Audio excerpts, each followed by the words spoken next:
बिस्मिल्लाहिर्रहमानिर्रहीम।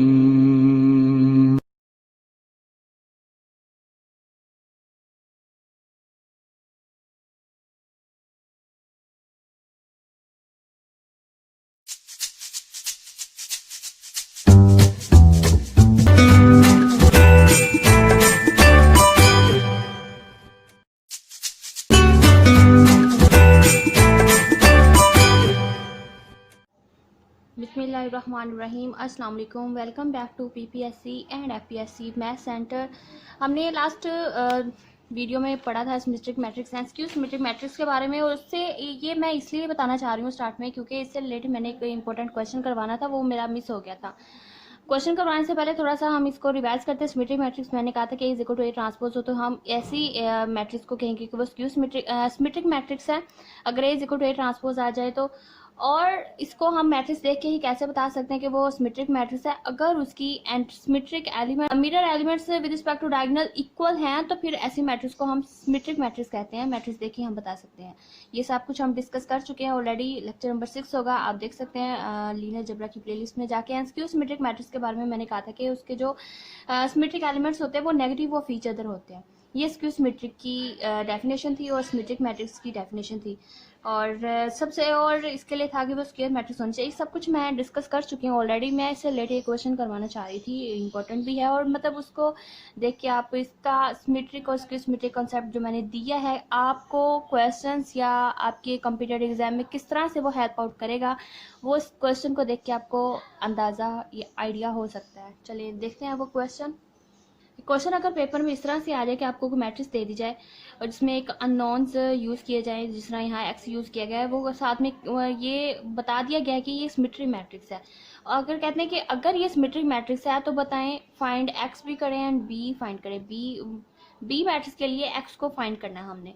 तो symmetric matrix है। सिमेट्रिक मैट्रिक्स मैंने कहा था कि जो इसके सिमेट्रिक एलिमेंट्स होते हैं विद रिस्पेक्ट टू डायगोनल वो इक्वल होते हैं। मतलब फिर यहाँ से हम कह सकते हैं कि एक्स प्लस टू इक्वल होगा 2x minus 3। If given matrix is symmetric then x plus 2 is equal to 2x minus 3। इसके सिमेट्रिक एलिमेंट्स इक्वल होंगे। अगर सिमेट्रिक मैट्रिक्स इक्वल है तो फिर हम कह सकते हैं 2x उन्होंने कहा था x हमने फाइंड कर लिया, अब b उन्होंने कहा वो फाइंड कर दिया, x की वैल्यू हम रख के b मैट्रिक्स भी फाइंड कर लेंगे। तो b x is equal to 5 के लिए क्या बनेगी 4। x है हमारा 5 plus 2 7 and 5 to 10 minus 3 7 and x plus 1 that mean 5 plus 1 6। तो ये मेरी एक सिमेट्रिक मैट्रिक्स है जिसके सिमेट्रिक एलिमेंट्स इक्वल हैं। तो ये सिमेट्रिक मैट्रिक्स है और यहाँ x की वैल्यू 5 है और ये हमसे पूछी गई थी x की वैल्यू फाइंड करें एंड b फाइंड करें। x की वैल्यू के लिए b फाइंड करना था, वो हमने फाइंड कर लिया, x की वैल्यू फाइंड कर ली। और यही क्वेश्चन था। आपको अगर पेपर में ये क्वेश्चन आए तो आपको ये तो मैंने सोल्व करके किया ना। आप उम्मीद करती हूँ कि आप लोग को इस तरह कोई मैट्रिक्स दे दी जाए, सिमेट्रिक कहा जाए और x या y जो भी इसमें फाइंड करना हुआ, आप मैट्रिक्स डायरेक्ट उसके एलिमेंट्स देख के या फिर डायरेक्ट उधर ही उसकी कैलकुलेशन करके आप आंसर निकाल सकते हैं। वैसे आप डायरेक्ट अगर जुबान नहीं करें तो उसमें मिस्टेक होने के काफ़ी ज़्यादा चांस होते हैं। तो बेहतर यही होता है कि जैसे ही आप क्वेश्चन को देखें, बेशक वो जितना मर्जी आसान है, उसको थोड़ा सा कॉपी पेंसिल या फिर थोड़ा सा सोल्व करके देख लें तो एग्जैक्ट राइट आंसर निकल आने के ज़्यादा चांस होते हैं। थोड़ा सा सोल्व करके देख लिया करें। वैसे जितना ईजी क्वेश्चन होता है कभी कभी उतनी जल्दी में गलत भी हो जाते हैं आंसर।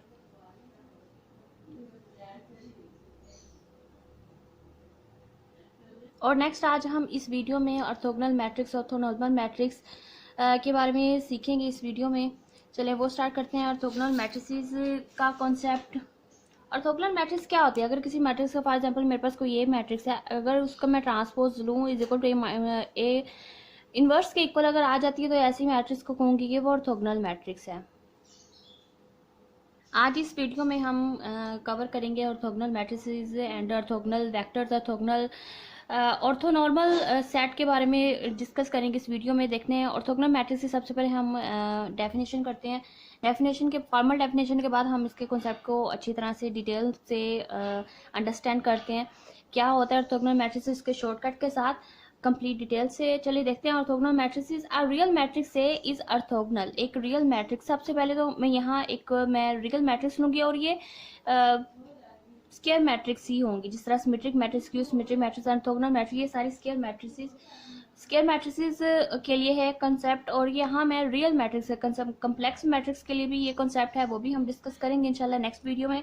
अभी हम इस वीडियो में रियल मैट्रिक्स है इज ऑर्थोगोनल। एक रियल मैट्रिक्स जो होगी वो ऑर्थोगोनल होगी if A transpose of A is equal to inverse of A, मतलब अगर वो उसका ट्रांसपोज उसके इनवर्स के इक्वल आ जाता है तो ऐसी मैट्रिक्स को कहते हैं कि वो ऑर्थोगोनल मैट्रिक्स है।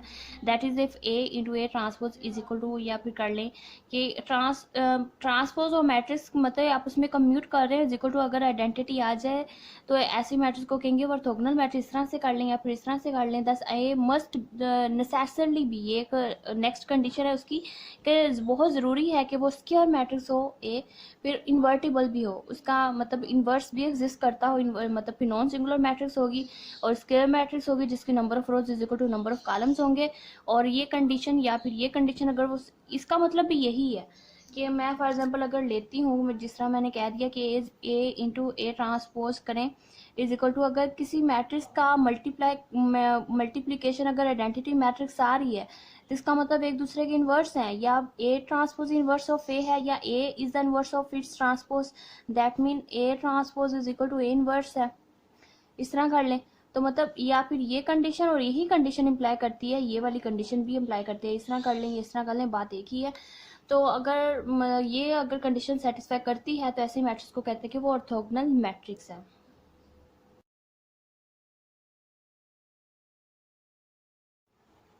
ऑर्थोगोनल मैट्रिक्स के कॉन्सेप्ट को ज़्यादा अच्छे तरीके से समझने के लिए हम सपोज करते हैं हमारे पास एक मैट्रिक्स है 3x3 ऑर्डर की, हमारे पास एक मैट्रिक्स है बिकॉज ए इज ऑर्थोगोनल। अगर ए मैट्रिक्स मेरे पास ऑर्थोगोनल मैट्रिक्स है तो इस ये must satisfy this condition that A into A transpose is equal to identity matrix. और इसको मैं अगर यही मैट्रिक्स फॉर्म में लिखूँ, इन्हीं तीन वेक्टर्स को अगर मैट्रिक्स फॉर्म में लिखूँ तो वो किस तरह आएगा। ए मेरे पास 3x3 की ऑर्डर की मैट्रिक्स थी, मेरे पास 3 रोज थी और ये कंडीशन ऑर्थोगोनल मैट्रिक्स से मस्ट सेटिस्फाई करेगा। अगर इसी को मैं मैट्रिक्स फॉर्म में लिखूँ तो कैसे लिखेंगे, A1 A2 A3 B1 B2 B3 C1 C2 C3, मेरे पास A ये है तो A इसका ट्रांसपोज क्या होगा। अगर मैं इसी का अगर ट्रांसपोज लूँ तो वो क्या होगा, ये ट्रांसपोज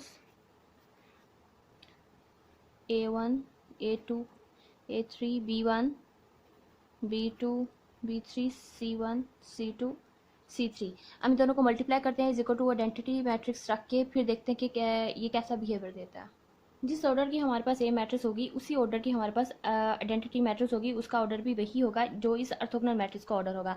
फिर इन दोनों को मल्टीप्लाई करके इज इक्वल टू आइडेंटिटी आनी है, वही कंडीशन हमने अप्लाई की इस ए मैट्रिक्स पे, A and A transpose is equal to identity matrix. अगर इन दोनों को मल्टीप्लाई करें, जो ऑर्थोगोनल मैट्रिक्स की जो रोज होती हैं वो ऑर्थोनॉर्मल सेट कैसे फॉर्म करती हैं।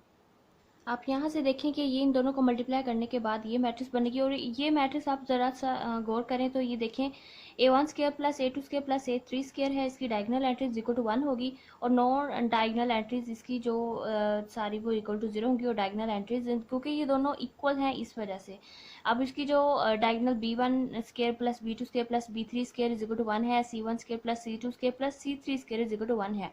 अगर देखें डायगोनल एंट्रीज इसकी 1 बन रही है, नॉन डायगोनल एंट्रीज सारी इसकी जिस तरह ये सारी जीरोज बनेगी, 0 के इक्वल बनेगी। तो ज़रा अगर हम गौर करें तो ये जो A1 square plus A2 square plus A3 square है ये U1 डॉट U1 ही तो है, मतलब U1 को जब U1 के साथ सेल्फ के साथ अगर डॉट प्रोडक्ट लें तो वो यही तो बनेगा। मतलब फिर यहाँ से हम कह सकते हैं कि U1 डॉट U1 लें इज इक्वल टू 1 है, या इज इक्वल टू 1 आएगा। और जब आप U2 का U2 डॉट U2 करेंगे वो भी इज इक्वल टू 1 ही बनेगा। और C1 U3 डॉट U3 करेंगे वो भी इज इक्वल टू 1 ही है। मतलब ये C1 U2 का U1 के साथ करते हैं तो भी 0 बनता है और U2 का U3 के साथ करते हैं तो भी 0 बनता है। मतलब अदर्स के साथ तो 0 दे रहा है और सेल्फ के साथ के डॉट प्रोडक्ट 1 आ रहा है। ठीक है, अगर हम एक सेट बनाएं U3 तो ये मेरे जो वेक्टर्स होंगे वो यूनिट वेक्टर्स भी हैं और ऑर्थोगोनल टू ईच अदर भी हैं, मतलब उनके डॉट प्रोडक्ट करने पर वो 0 भी दे रहे हैं, ऑर्थोगोनल टू ईच अदर भी है। तो इन्हीं वेक्टर्स के सेट को कहते हैं कि ऑर्थोनॉर्मल सेट बनाते हैं। ये U1 मेरे पास क्या था, A1 A2 A3 था और U2 A2 B1 B2 B3 and U3 C1 C2 C3 था। और यही सेट ऑफ वेक्टर्स मेरा ऑर्थोनॉर्मल सेट भी बनता है। और यही अगर ये सिर्फ इतनी कंडीशन सेटिस्फाई करे तो ये मैट्रिक्स मेरी ऑर्थोगोनल मैट्रिक्स है। ऑर्थोगोनल मैट्रिक्स के जो रोज होती हैं वो रोज या कॉलम्स मेरे ऑर्थोनॉर्मल सेट भी फॉर्म करती हैं। इससे एक और रिजल्ट भी निकल के आता है। ये अगर A into A transpose is equal to identity लें तो इसकी रोज ऑर्थोनॉर्मल सेट फॉर्म करती हैं। अगर मैं इसका करूँ ए ट्रांसपोज इंटू ए, अगर मैं कॉलम वाइज लेके चलूँ तो इज इक्वल टू आइडेंटिटी बना के लेके चलूँ तो इसके कॉलम जो होंगे वो ऑर्थोनॉर्मल सेट फॉर्म करते हैं। इस सारे कॉन्सेप्ट से हम एक 3 वेरी इंपॉर्टेंट रिजल्ट भी कंक्लूड करते हैं। वो हैं क्या, अगर ये मेरे पास कोई रियल मैट्रिक्स हो और ये तीनों कंडीशंस इक्विवेलेंट होंगी, अगर क्या या फिर अगर कहते हैं कि अब ए इज ऑर्थोगोनल मैट्रिक्स है। ऑर्थोगोनल मैट्रिक्स क्या होती है, जिसको अभी हमने कहा कि ए इंटू ए ट्रांसपोज करें या फिर ए ट्रांसपोज इंटू ए आप लेके चलें देखो तो अगर आइडेंटिटी मैट्रिक्स आए तो ऐसी मैट्रिक्स को कहते हैं कि वो ऑर्थोगोनल मैट्रिक्स है। और अगर या फिर कहते हैं कि rows of A form an orthonormal set, अगर इस मैट्रिक्स ए की जो सारी रोज हैं ऑर्थोनॉमस सेट फॉर्म करती हैं, इसका मतलब भी यही है कि ए इज ऑर्थोगोनल मैट्रिक्स है। तो इंटू ए ट्रांसपोज लेके चलेंगे तो उसकी जो रोज होंगी वो ऑर्थोनॉर्मल सेट फॉर्म करती हैं। अगर आप ए ट्रांसपोज इंटू ए लेके चलेंगे तो उसके कॉलम जो होंगे वो ऑर्थोनॉर्मल सेट फॉर्म करती हैं। अगर ऑर्थोनॉर्मल सेट फॉर्म करती है इसका मतलब भी यही है कि जो वो मैट्रिक्स है ऑर्थोगोनल मैट्रिक्स है। मतलब ये तीनों कंडीशंस इक्विवेलेंट है। इस सारे रिजल्ट से फिर हम कह सकते हैं कि rows and columns of orthogonal matrix makes orthonormal set. Self के साथ 1 दे रहा है और अदर के साथ 0 दे रहा है। अगर पेपर में सवाल आ जाए, आपको कुछ वेक्टर दे दिया जाए, पूछा जाए कि क्या आप इन वेक्टर्स से क्या आप ऑर्थोगोनल मैट्रिक्स बना सकते हैं, तो आप चेक कर लो, फिर देख ले। अगर दोनों में से कोई एक भी मतलब कंडीशन या कोई ऐसा पेयर आपको मिलता है कि सेल्फ के साथ 1 और अदर्स के साथ 0 नहीं दे रहा, तो आप ऑर्थोगोनल मैट्रिक्स नहीं बना सकते। टूल्स आप हमें ऑप्शंस को डिस्कार्ड करने में बहुत ज़्यादा काम आते हैं। जब ऑप्शंस ऐसे मिलते हैं इन कंसेप्ट पे बेस, तो हम ऑप्शंस को डिस्कार्ड करने या सिलेक्ट करने में बहुत ज़्यादा मतलब ये हेल्प आउट करते हैं। ये कॉन्सेप्ट आपको बहुत अच्छे से कवर होने चाहिए और ये वेरी इंपॉर्टेंट कॉन्सेप्ट है वैसे, orthogonal matrix and orthonormal set and symmetric skew symmetric matrix. ये मतलब आपको बहुत अच्छे से अंडरस्टैंड होने चाहिए, इनका बेसिक अच्छे से पढ़ के जाइएगा। इस सारे कॉन्सेप्ट को जो भी अब तक हमने सीखा, अगर हम इन सारे कॉन्सेप्ट को सम अप करें तो सबसे पहले हमने देखा ऑर्थोगोनल मैट्रिक्स क्या होती है।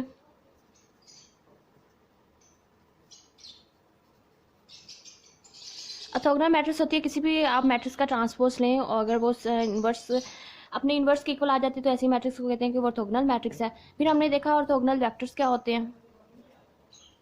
Any two vectors are said to be orthogonal if they are perpendicular to each other। perpendicular का मतलब क्या होता है कि मेरे पास u1 u2 मेरे पास दो वेक्टर्स हैं, अगर उनका डॉट प्रोडक्ट अगर इक्वल टू 0 आ रहा है that mean u1 is orthogonal to u2। Dot product कब 0 आता है, जब हम डॉट प्रोडक्ट किसी भी दो वेक्टर्स का डॉट प्रोडक्ट लेते हैं u1 डॉट u2 लेते हैं तो magnitude of u1 into magnitude of u2 into cos of theta आता है। और जब ये एंगल 90 का हो जाता है they are perpendicular to each other that mean u1 अगर मैं इस डायरेक्शन में लूँ और u2 इस डायरेक्शन में लूँ they are perpendicular and they make angle between these two u1 and u2 is 90 degree. They are said to be perpendicular to each other. अगर वो परपेंडिकुलर हैं तो फिर वो ऑर्थोगोनल वेक्टर्स उनका नाम होता है। और ये एंगल अगर 90 का हो तो कोस 90 0 होता है दैट मीन u1 फिर u2 इज इक्वल टू 0 बनता है। अगर ये 0 बनता है परपेंडिकुलर होते हैं। ये ऑर्थोगोनल वेक्टर्स ऑर्थोगोनल मैट्रिक्स। फिर हमने देखा ऑर्थोनॉर्मल सेट, मतलब ऐसा ऑर्थोनॉर्मल सेट एक ऐसा set of vectors ui dot uj लिया और इसमें एक ऐसा सेट ऑफ वेक्टर्स है for different values of ij। अगर ये u dot uj is equal to अगर 0 दे रहा है तो वो i not equal to j के लिए है। अगर ui dot uj is equal to 1 है i इक्वल टू j के लिए, तो ऐसे सेट ऑफ वेक्टर्स को कहेंगे वो ऑर्थोनॉर्मल सेट है। मतलब डिफरेंट आई जे के लिए तो वो 0 दे रहा है और सेम जब वैल्यूज हो जाती हैं आई इक्वल टू जे होता है is equal to U dot I U J is equal to 1 दे रहा है। यही तो हमने देखा था इधर मैग्नीट्यूड 1 थी और म्यूचुअली ऑर्थोगोनल भी थे। म्यूचुअली ऑर्थोगोनल का मतलब कि वो अदर्स के साथ डॉट प्रोडक्ट लेने पे वो 0 देते हैं। u1 का मैंने u2 से लिया 0 दिया, u1 का u3 से लिया 3 अब 1 के साथ भी 0 दे रहा है और 2 के साथ भी 0 दे रहा है और 3 के साथ ये 1 दे रहा है। मतलब सेल्फ के साथ तो 1 दे रहा है, अदर्स के साथ 0 दे रहा है। इसका मतलब ये जो सेट ऑफ वेक्टर्स मैंने u1 u2 u3 लिए ये ऑर्थोनॉर्मल सेट फॉर्म करते हैं। ऑर्थोनॉर्मल सेट क्या होता है ये भी पढ़ा। ऑर्थोगोनल वेक्टर्स क्या होता है, जिनकी dot product is equal to 0 आ जाए, या any two vectors set to be orthogonal if they are perpendicular to each other that mean u1 dot u2 is equal to 0। Perpendicular का कंसेप्ट हमने पढ़ा। ऑर्थोगोनल मैट्रिक्स क्या होती है कि transpose of a matrix equal to inverse of a matrix, ये orthogonal matrix हमने पढ़ा। अब तक हमने ये सारे कॉन्सेप्ट इस वीडियो में क्लियर कर लिए हैं। अभी तक मेरी कोशिश है कि आपको कॉन्सेप्चुअल थोड़े कंसेप्ट के साथ साथ मैं कवर करती जाऊँ, साथ में हम बहुत इंपॉर्टेंट क्वेश्चन भी इनसे रिलेटेड करेंगे। अभी कॉन्सेप्ट कवर कर रहे हैं, फिर इनसे रिलेटेड हम क्वेश्चंस भी करेंगे, क्योंकि हम ये सारी वीडियोस बनाने का मकसद यही है पीपीएससी की टेस्ट प्रिपरेशन के लिए। अभी को थोड़ा कंसेप्ट करते हैं कवर, और वैसे भी साथ साथ मैं एग्जाम्पल क्वेश्चन करवा रही हूँ, साथ साथ आपको क्वेश्चन काफ़ी क्लियर हो रहे होंगे। फिर भी हम लहदा से क्वेश्चन वाइज वीडियोज़ भी इंशाल्लाह बनाएंगे, लेकिन ये कुछ और eigen value, eigen vector, trace of a matrix से कुछ और 3-4 कॉन्सेप्ट और कवर करने के बाद फिर मैं क्वेश्चन वाइज वीडियोस बनाया करूँगी इंशाल्लाह। सो की visiting and like and share with your friends, और दूसरों को, अपने फ्रेंड्स को भी साथ साथ मतलब शामिल करें और शेयर करते रहें वीडियोस, और आपको बहुत ज़्यादा इंशाल्लाह इस चैनल से सीखने को बहुत कुछ मिलेगा।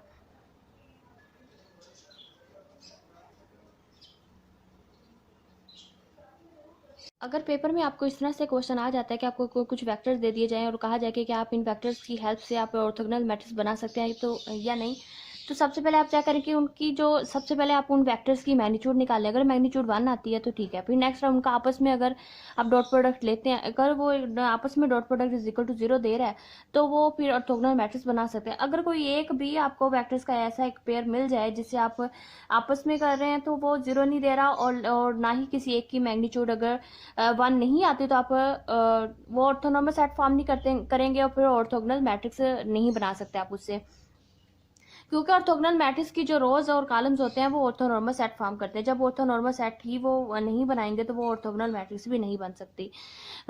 तो अब चलते हैं हम नेक्स्ट कॉन्सेप्ट और नॉर्मल मैट्रिक्स की तरफ।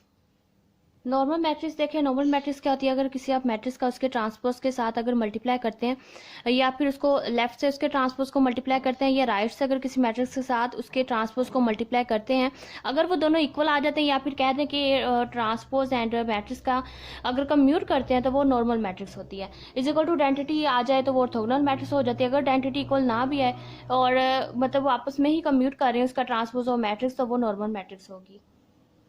अब तक वैसे हमने सीख लिया सिमेट्रिक मैट्रिक्स क्या होती है, सिमेट्रिक मैट्रिक्स का कॉन्सेप्ट देखा। सिमेट्रिक मैट्रिक्स के कॉन्सेप्ट में हमने कहा था कि अगर मैट्रिक्स का ट्रांसपोज, अगर मैट्रिक्स अपने ट्रांसपोज के इक्वल आ जाती है तो ऐसी मैट्रिक्स को कहते हैं कि वो सिमेट्रिक मैट्रिक्स है। और नॉर्मल मैट्रिक्स के लिए कह रहे हैं कि उसके ट्रांसपोज और मैट्रिक्स आपस में कम्यूट करते हैं। अगर इन दोनों के साथ अगर मैं ए मैट्रिक्स को मल्टीप्लाई करूँ तो वो A is equal to A transpose, left side से मल्टीप्लाई, राइट साइड से मैंने इसको मल्टीप्लाई किया है तो इधर भी राइट साइड से मल्टीप्लाई करता है, क्योंकि मैट्रिसेस कम्यूट नहीं करती, जनरली कम्यूट नहीं करती। तो फिर A is equal to A transpose है, तो यहाँ मैं लिख सकती हूँ ए ट्रांसपोज, ए की जगह ए की ट्रांसपोज, क्योंकि A is equal to A transpose है, is equal to transpose of A into A. That means ये तो फिर नॉर्मल मैट्रिक्स बन गई। This implies that A is the normal matrix, मतलब अगर सिमेट्रिक मैट्रिक्स है तो वो नॉर्मल मैट्रिक्स भी होती है। फिर नेक्स्ट हमने पढ़ा था स्क्यू सिमेट्रिक मैट्रिक्स के बारे में।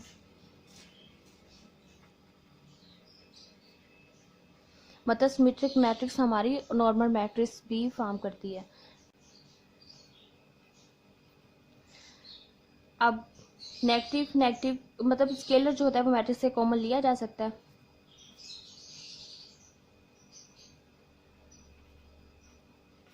ये कैंसिल हो जाएंगे, तो मतलब A into A transpose is equal to A transpose into ए।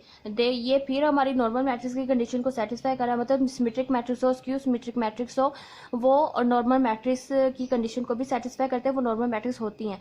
इसी तरह हमने ऑर्थोगोनल मैट्रिक्स लिया था। ऑर्थोगोनल मैट्रिक्स तो वो नॉर्मल मैट्रिक्स तो डायरेक्ट ही फॉर्म करती हैं कि ऑर्थोगोनल मैट्रिक्स और नॉर्मल मैट्रिक्स भी होती है। अगर कोई पेपर में इस तरह से क्वेश्चन आ जाए क्योंकि मैट्रिक्स आपकी सिमेट्रिक मैट्रिक्स है, क्या वो नॉर्मल मैट्रिक्स होगी, तो आप कह देंगे हाँ। मतलब ये इस तरह के ऑप्शंस को आप मतलब राइट रॉन्ग ऑप्शंस चूज करने में आपको ये कंसेप्ट बहुत ज़्यादा आपकी हेल्प करेंगे।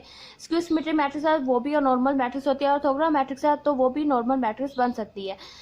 तो मतलब डायरेक्ट आप ऑप्शंस को आप राइट ऑप्शन रॉन्ग ऑप्शन देख सकते हैं, आपको बहुत अच्छा मतलब इजीली आप डायरेक्ट आप आइडिया लगा सकते हैं, आपको कैलकुलेशन करने की भी जरूरत नहीं पड़ेगी।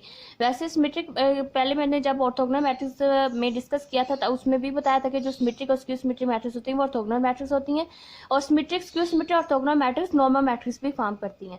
तो ये अब तक के ये बहुत इंपॉर्टेंट नोट्स थे, मैं बोल रही हूँ, लिख नहीं रही, ज़्यादा थ्योरी में नहीं जा रही, लिखने में बोलने में ज़्यादा बता रही हूँ। आप साथ साथ अपने नोट्स बनाते जाएं, आपको बहुत ज़्यादा सीखने को मिलेगा, बहुत अच्छी आपकी प्रिपरेशन हो सकती है। तो साथ साथ आप नोट डाउन करते जाएं, बेहतर होगा आपके लिए। Symmetric matrix, skew symmetric matrix and orthogonal matrix ये हमेशा नॉर्मल मैट्रिक्स होती हैं। बिना सोचे समझे आप direct option right option choose कर सकते हैं। अब यहाँ पे ये क्वेश्चन आता है, क्या सिमेट्रिक स्क्यू सिमेट्रिक और ऑर्थोगोनल मैट्रिक्स के अलावा भी कोई ऐसी मैट्रिक्स है जो नॉर्मल मैट्रिक्स हो सकती है? तो हाँ, हो सकती है। 6, -3, 3 एंड 6। तो देखें ये सिमेट्रिक मैट्रिक्स में नहीं है। सिमेट्रिक क्यों नहीं है? क्योंकि इसके सिमेट्रिक एलिमेंट्स इक्वल नहीं है, और स्क्यू सिमेट्रिक भी नहीं है कि इसकी डायगोनल एंट्री 0 नहीं है। सिमेट्रिक भी नहीं है, स्क्यू सिमेट्रिक भी नहीं है। तो चेक करते हैं कि क्या ये नॉर्मल मैट्रिक्स हो सकती है। नॉर्मल मैट्रिक्स के लिए सबसे पहले हम इसका लेते हैं ट्रांसपोज। अगर मैं इसका ट्रांसपोज लूँ तो बनेगा 6, -3, 3 एंड 6। ये इसका ट्रांसपोज है। अब इन दोनों को मल्टीप्लाई करके देख लेते हैं।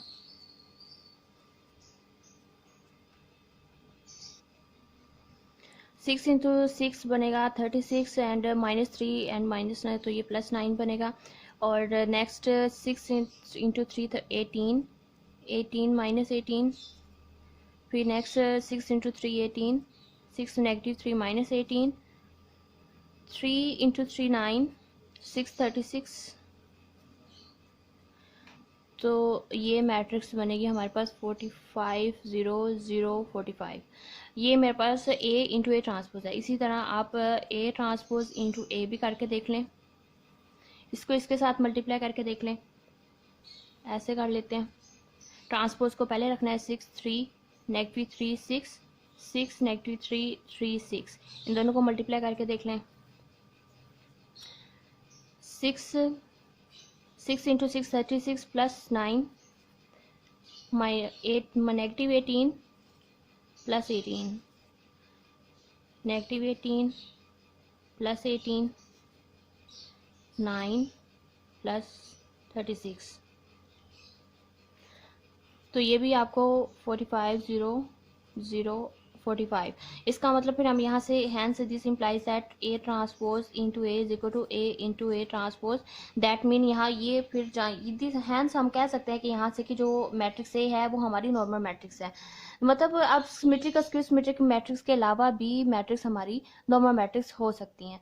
तो ये सारा जो अब तक हमने काम किया वो सारा रियल मैट्रिक्स के लिए था, जिसकी एंट्री सारी एक रियल फील्ड से ली गई थी। और सिमिलरली हम कम्प्लेक्स मैट्रिक्स के लिए भी यही काम करेंगे, लेकिन उसके लिए थोड़ा सा डिफरेंट मेथड हो जाता है, वो भी हम डिस्कस करते हैं इंशाल्लाह इसी वीडियो में।